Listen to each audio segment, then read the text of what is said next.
आयकर विभागाच्या रेटच्या संदर्भातली ही एक ब्रेकिंग न्यूज आपल्यापर्यंत पोहोचली आहे। आयकर विभागानं ज्या 8 तारखेला मोठ्या धाडी टाकलेल्या होत्या त्या छापेमारीतून आयकर विभागाला काही महत्त्वाचे धागेदोरे हाती लागलेत आणि एका पक्षाचा बडा नेता आता आयकर विभागाच्या रडारवर असल्याचं आता समोर आलेलं आहे।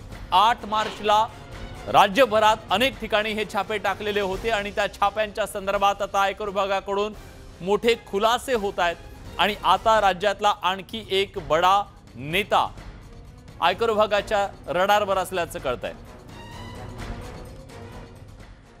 आणि आयकर विभागाच्या या छाप्यांच्या संदर्भात अधिक तपशीलवार माहिती देण्यासाठी आपले प्रतिनिधी आता आपल्या सोबत आहेत अजित मांढरे। थेट अजितकडे जातोय। अजित, 8 तारखेच्या रेड्स मधून काही खुलासे झाल्याचं समोर येतंय आणि तो नेता कोण जो आता आयकर विभागाच्या रडारवर आहे?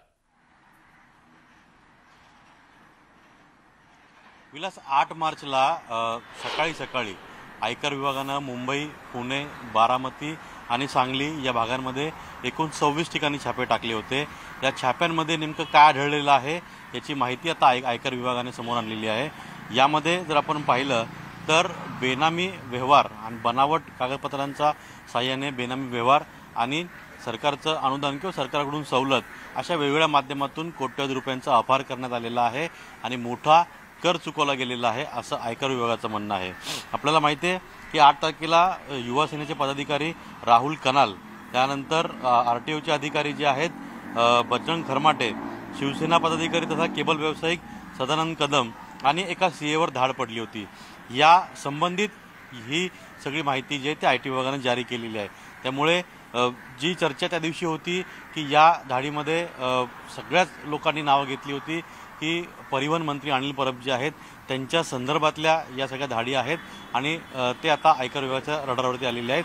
पण आपल्याला जी माहिती मिळालेली आहे हे या सगळ्या माध्यमातून अनिल परब यांच्याशी संबंधित हे प्रकरण नाहीये असं आयकर विभागाने स्पष्ट केलेलं आहे।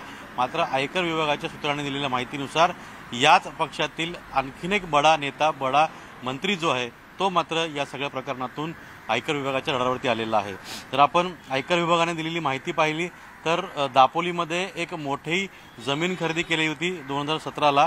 मुळात 1 कोटी रुपयांच्या बदल्यामध्ये ही जमीन जी आहे ती तिचा व्यवहार करण्यात आला होता, पण प्रत्यक्षात व्यवहार जो आहे तो 2019 मध्ये दाखवला गेला आणि त्याची किंमत 1 कोटी 10 लाख रुपये दाखवण्यात आली। त्यानंतर पुढे जर पाहिलं तर 2017-2020 या दरम्यान या मोठ्या जमिनीवर दापोलीमध्ये एक आलिशान रिसॉर्ट उभं करण्यात आलं।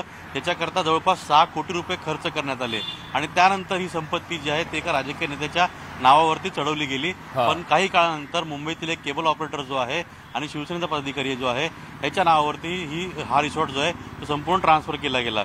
त्यानंतर या सगळ्या प्रकरणामध्ये हा झाला एक राजकीय नेत्याशी संबंधित असलेला विषय। एक सरकारी अधिकारी जो आहे त्याच्याशी संबंधित जेव्हा छापे मारले, कारण का या सगळ्या मंत्र्यांचे जवळचे लोक जे होते त्यातील हा एक सरकारी अधिकारी आहे। तर त्याच्या नक्कीच आता या सगळ्यांची चौकशी केल्याच्या नंतर आयटी विभागाच्या हाती जे काही धागेदोरे लागलेले आहेत ते आता समोर आलेले आहेत। धन्यवाद अजित, तुम्ही दिलेल्या सगळ्या सविस्तर माहितीबद्दल।